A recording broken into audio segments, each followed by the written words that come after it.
दिल्ली के मुख्यमंत्री अरविंद केजरीवाल पर मानो कि जैसे किसी साधु के श्राप का फल मिल रहा हो। एक तरफ जहां तिहाड़ जेल में बंद महाठग सुकेश चंद्रशेखर लगातार जनता को अरविंद केजरीवाल की पार्टी का असली चेहरा दिखा रहा है, तो वहीं दूसरी तरफ पंजाब में आम आदमी पार्टी की सत्ता और उसके मुख्यमंत्री भगवंत मान का भी असली रंग धीरे धीरे सामने आ रहा है। आपको बता दें, पंजाब की 10 महीने पुरानी भगवंत मान सरकार लगातार एक के बाद एक विवादों में घिरती जा रही है। मान सरकार पर विपक्ष भ्रष्टाचारियों को संरक्षण देने का आरोप लगाता ही रहा है। अब सरकार ने खुद अपने एक कदम से विपक्ष को इस आरोप को और हवा देने का मौका दे दिया है।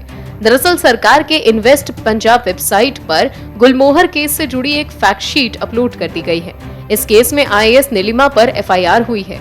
IAS नीलिमा पर आरोप है कि उन्होंने निजी रियल एस्टेट कंपनी को इंडस्ट्रियल प्लांट अलॉट किया है। सरकारी वेबसाइट पर जो फैक्ट शीट अपलोड की गई है, उसमें उन सब सवालों के जवाब हैं जिनके आधार पर नीलिमा के खिलाफ FIR दर्ज हुई है। बताया जाता है कि नीलिमा को निर्दोष साबित करने के लिए IAS एसोसिएशन की ओर से मुख्यमंत्री को ये फैक्ट शीट दी गई थी, लेकिन ये सरकारी वेबसाइट पर कैसे अपलोड हो गई, इस बारे में सरकार से जवाब देते नहीं बन रहा। सीएम भगवंत मान के एडिशनल चीफ सेक्रेटरी वेणु प्रसाद का कहना है कि उन्हें इस बारे में बहुत कुछ नहीं पता। वो मालूम करेंगे कि सरकारी वेबसाइट पर दस्तावेज कैसे अपलोड हुआ। पंजाब में IAS अधिकारी नीलिमा के खिलाफ भ्रष्टाचार निरोधक अधिनियम यानी कि प्रिवेंशन ऑफ करप्शन एक्ट के तहत मामला दर्ज किया गया है, जो IAS एसोसिएशन विरोध में उतर आया है। यही नहीं, कानूनी लड़ाई लड़ने के लिए संगठन चंदा भी वसूल कर रहा है। तो वहीं आपको बता दें कि पिछले साल जून में एक IAS अधिकारी संजय पोपली को नवाज शहर में सीवेज पाइप बिछाने के टेंडर को मंजूरी देने के लिए कथित रूप से 1% कमीशन मांगने के आरोप में गिरफ्तार किया गया था। गिरफ्तारी के 4 दिन बाद विजिलेंस ब्यूरो ने चंडीगढ़ के सेक्टर 11 में उनके आवास के स्टोर रूम से 12 किलो सोना, 3 किलो चांदी, 4 आईफोन, 1 सैमसंग फोन और साथ ही 2 सैमसंग स्मार्ट वॉचेस बरामद की थी। कहा यह भी जा रहा था कि उनकी गिरफ्तारी में नियमों की भी अनदेखी की गई थी।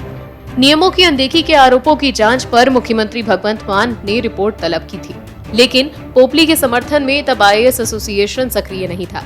नौकरशाही ही नहीं बल्कि सरकार में भी भ्रष्टाचार के आरोपों के चलते मुख्यमंत्री भगवंत मान की किरकिरी हुई है।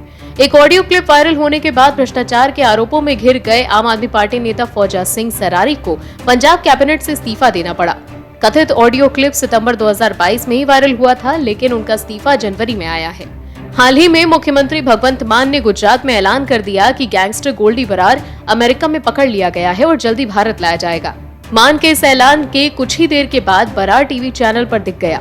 यही नहीं, उसने चुनौती भी दी कि मुझ तक पहुंचना आसान नहीं है। ऐसे में सवाल उठ रहा है कि क्या गुजरात चुनाव की वजह से सीएम मान ने गैंगस्टर गोल्डी बरार को पकड़े जाने का झूठा ऐलान किया था।